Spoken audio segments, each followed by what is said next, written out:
Well, apparently because I was waiting on you and I didn't hear anything. Was I muted for a long time? Yes, Or you just were. for a long time? No, no, no, not for a long time. Not for a long time.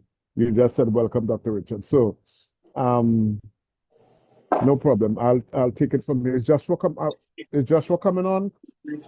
No, doc, no, doc, was I muted for more than 5 minutes? No, no, no. You were not Okay, muted for no, five you're coming on minutes. now, doc, Mhm. and Joshua will do it at the end. We just want to flow Okay. straight into it for time's sake.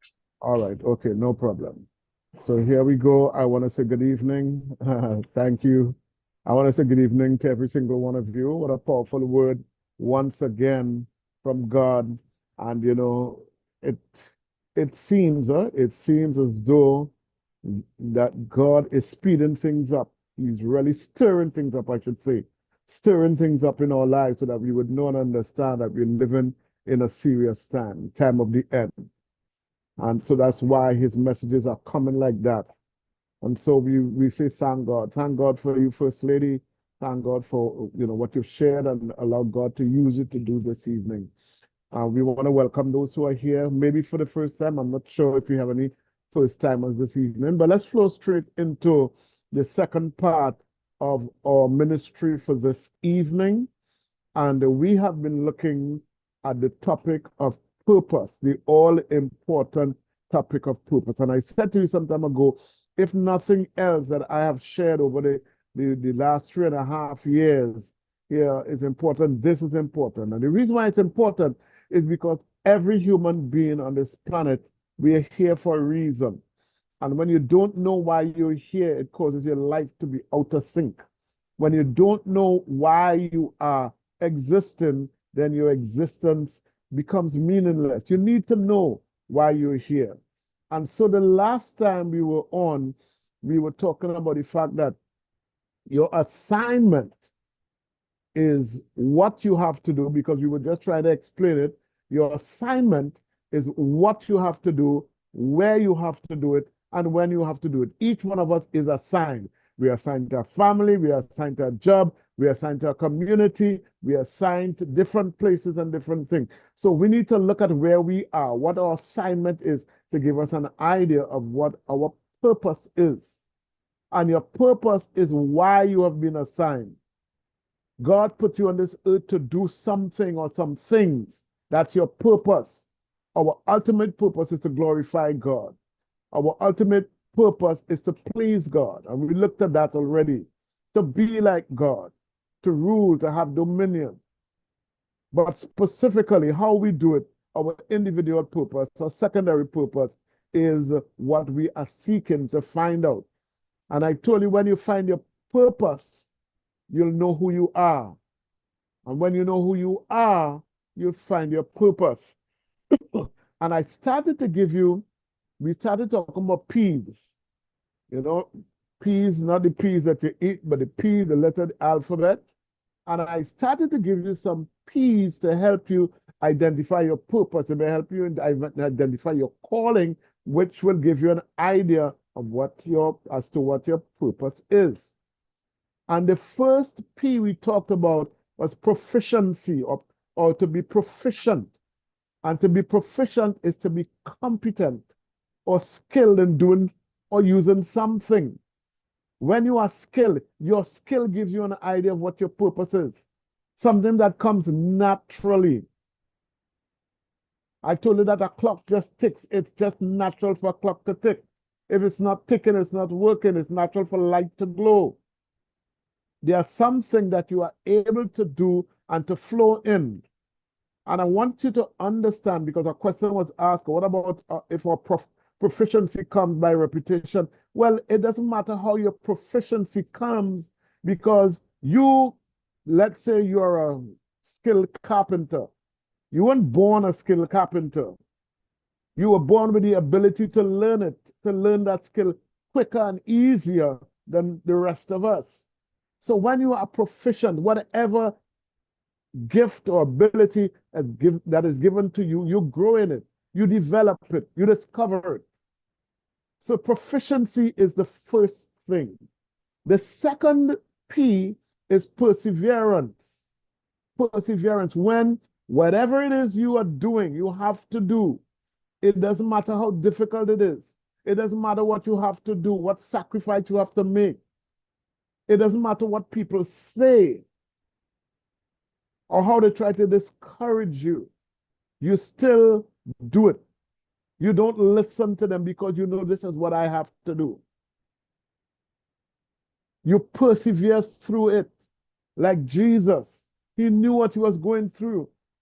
He said, Father, if it is possible, let this cup pass from me. Nevertheless, Lord, I will persevere. I will push through the pressure. I will push through the pain. Not my will, but yours. So that's the second P. The third P is when you are willing to pay the price. Whatever it takes for you to do what you know you are called to do. So if you have to give up everything, if you have to give up your job, whatever it is, we talk about Moses. Moses knew he was called to lead the people of God, so he could have stayed in Pharaoh's house as a prince and have people at his beck and call, but he knew and he was willing to pay the price. Matthew was a tax collector making plenty of money, but he was willing to pay the price. And there are some of you who are called to ministry. I told you, First Lady and I, we have had to endure a lot of things, but we are willing to pay that price because we know that this is what we are called to do. And then the last thing we looked at, the last P, is when people praise you. When people depend on you to do whatever it is, people always come to you. They come to you to pray. They come to you to borrow money. They come to you. Whatever it is that they're coming to you for, is because they see in you what you may not see for yourself. People are always reaching out to you for that thing. They depend on you. People praise you and they say how good you are. That's why they come to you. That's another clue as to what your purpose is. So that's what we looked at, and we want to continue this evening with the other P. Another P that will help you identify your purpose is what I call positioning. Positioning. What do I mean by that?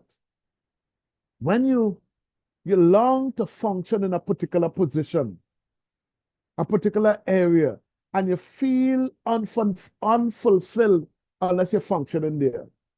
You just feel there's something missing in your life. You feel the calling in a particular area. It's not just the skill, but you just feel this is what I have to do. Where you are is not where you're supposed to be. You feel out of place, like a square peg in a round hole. You're in a job and you just somehow, this is not the job I'm supposed to be doing. You're in a place, you might be doing well, you know. You might be doing well as well, you know. Also, it's not always that you get this, you're doing badly, you're doing well, but something deep down inside tells you, no, there's something else that I have to do. And you see that something and you know you're supposed to be there. It's something you feel on the inside. It's something that you can't explain to people. It's like fire shut up in your bones. It's like you're a qualified doctor. You know it's supposed to be out there helping people, but you're selling doubles. Something like that. I know that's kind of extreme. What you are skilled in doing, what you are called to do, you're not doing it. You're somewhere else. You're supposed to be in the hospital team of patients, but you're at the side of the road selling people, asking people, slide pepper, you know, shadow benny. That's what I'm talking about. There's another position that is there for you, and somehow you know it. You know, you're called to preach, but you're teaching Sunday school. You know you're supposed to be preaching the word. You're called to be on the mission field, but they have you here ushering or a deacon. But you know, there's a calling on your life to go out there. You're called to be a pastor, but you're sitting in the congregation. you know, and you feel it, and you see the things happening around you, you're in the wrong position. You might be a successful CEO, but somehow you feel, this is not for me. I'm doing well. I'm taking the company from this stage to the next stage, but I really want to be a chef. I really love cooking. You feel that your gifts, your talents, and your abilities are being wasted where you are. And you keep asking yourself, what am I doing here? There's an uneasiness. It's unsettling. And sometimes you know what the position is, you know where you're supposed to be, and sometimes you don't know, you just know you're not supposed to be where you are.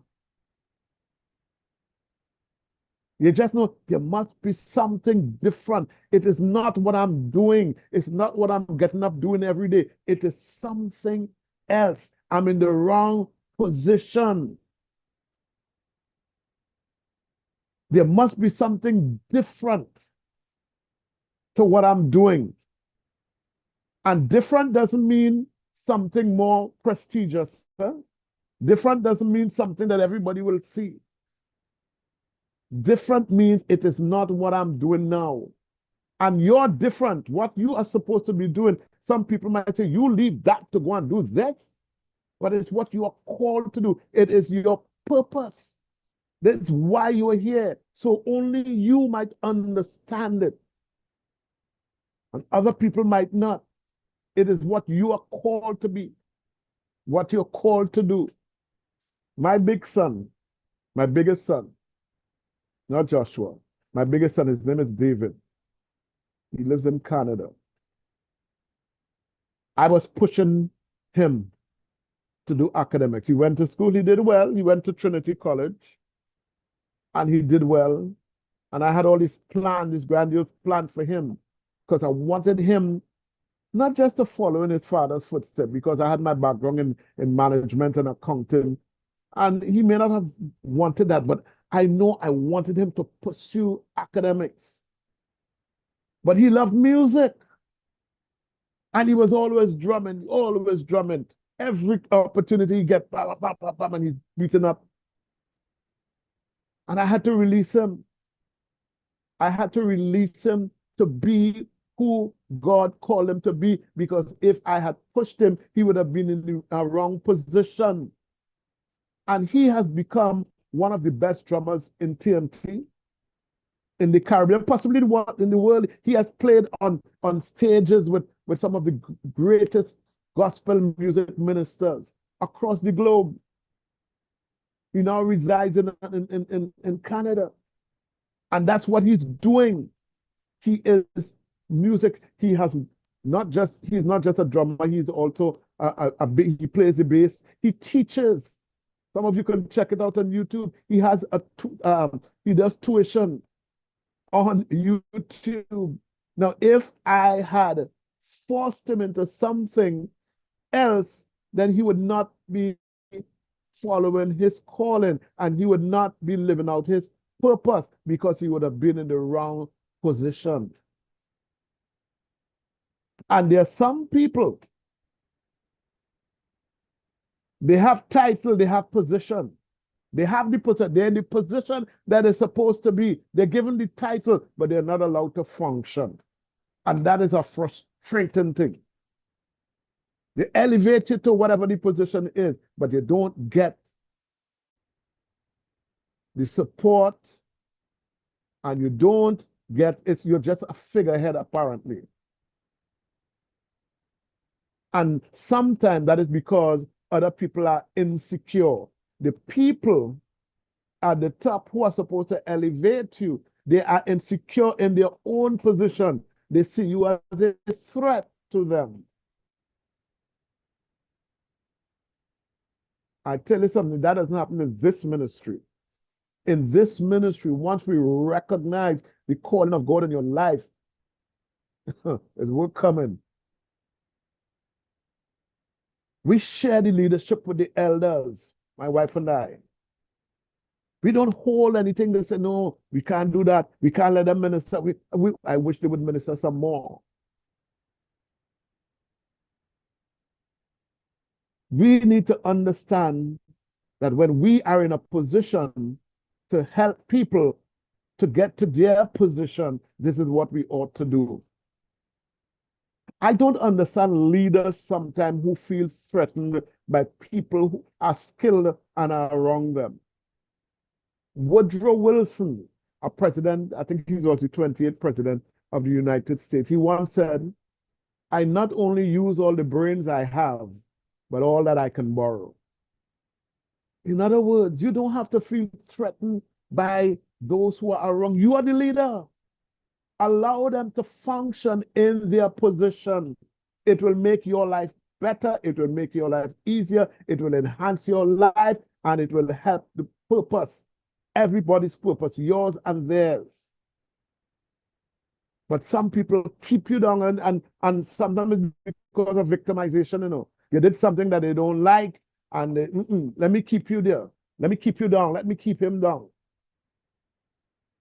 Miles Monroe once says, if you have to hold somebody down, you have to stay down with them. That's the only way you can hold somebody down, if you stay down. So sometimes we're in the wrong position for different reasons.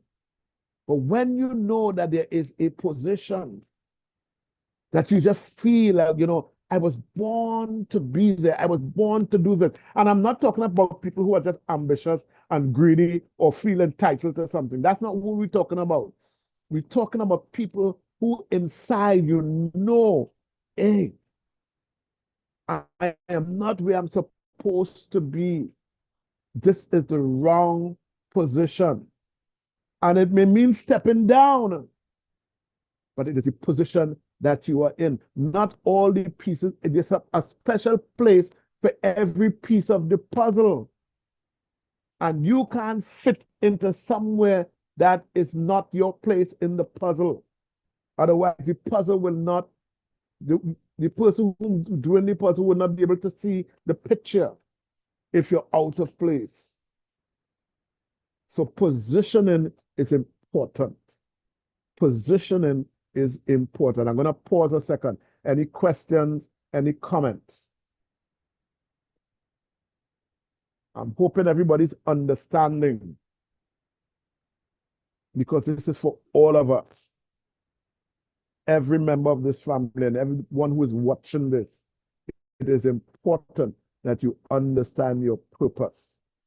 Okay, so if there are no questions, we shall move on. So let me give you another P. This P is called perception and passion.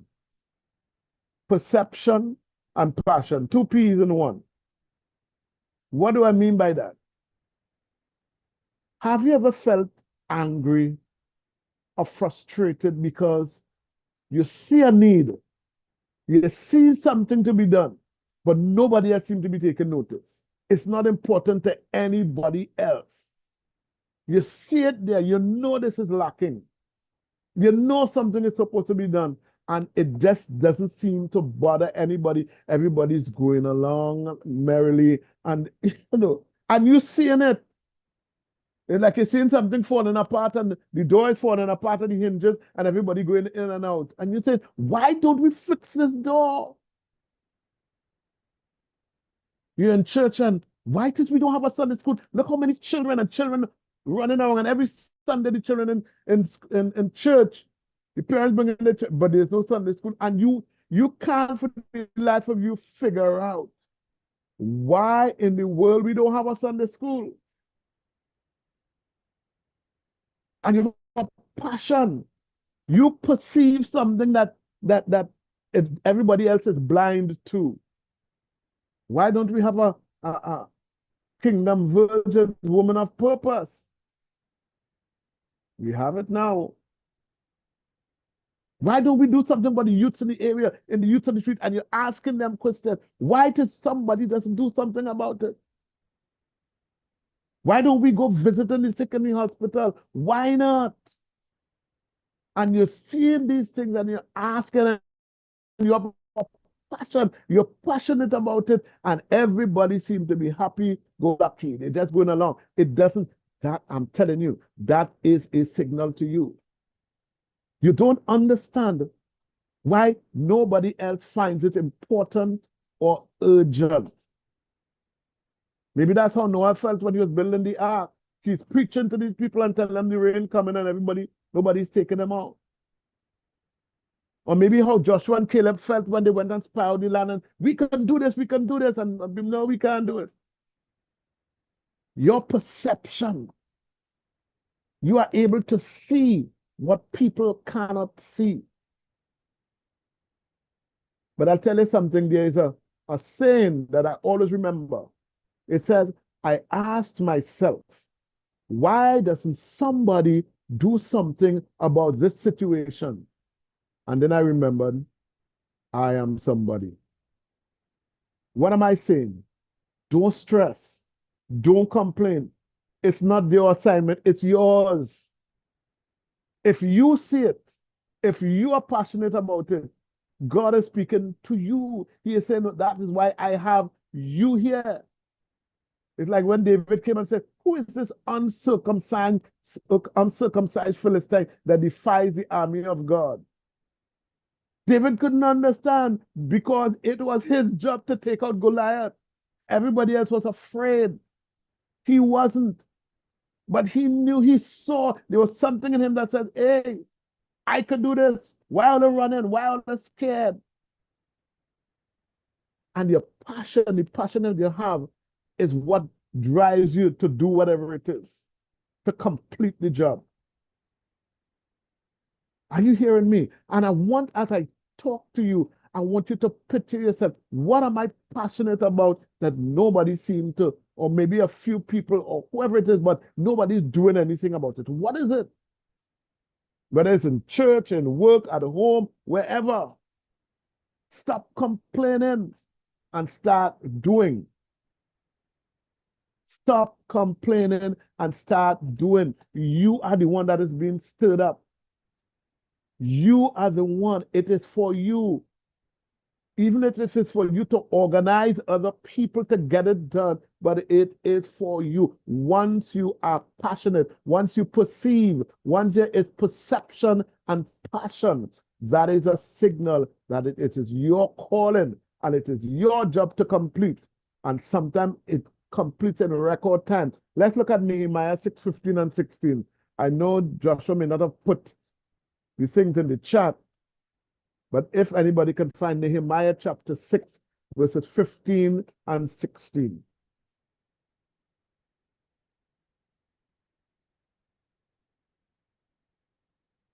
Anybody? Nehemiah chapter 6, verses 15 and 16. We talked about Good these night, people. everyone. Hi.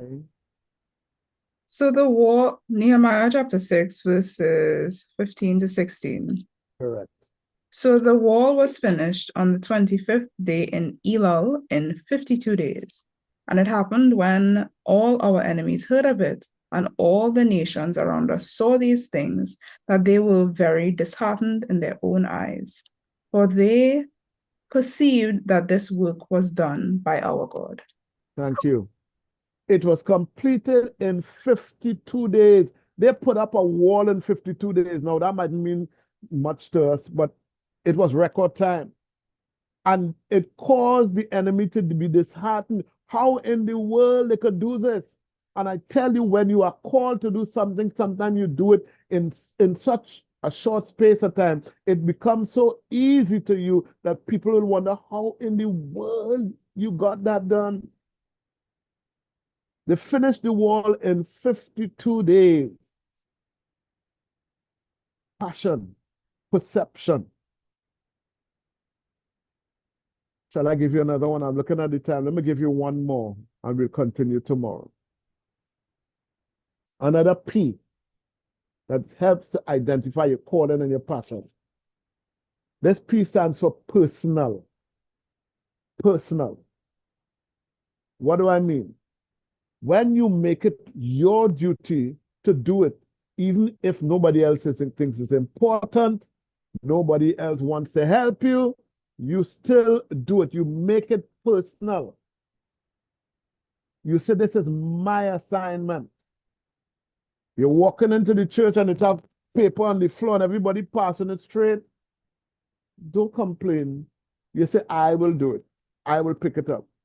Everybody leave church and they're gone and the place is dirty and people were drinking and they leave the bottles and you take it. You say, you know what? I will do it. This is my job. You personalize it. I remember some years ago, I was working in this place and a conversation came up between me and the general manager at the time. And I was telling general managers something about my computer. And I said, I don't allow anybody to come in my computer, because, so and so I really take care of it. It's my computer. And they were upset with me. Said, no, that is not yours. That belongs to the organization. And they gave me a little lecture. And I lived to see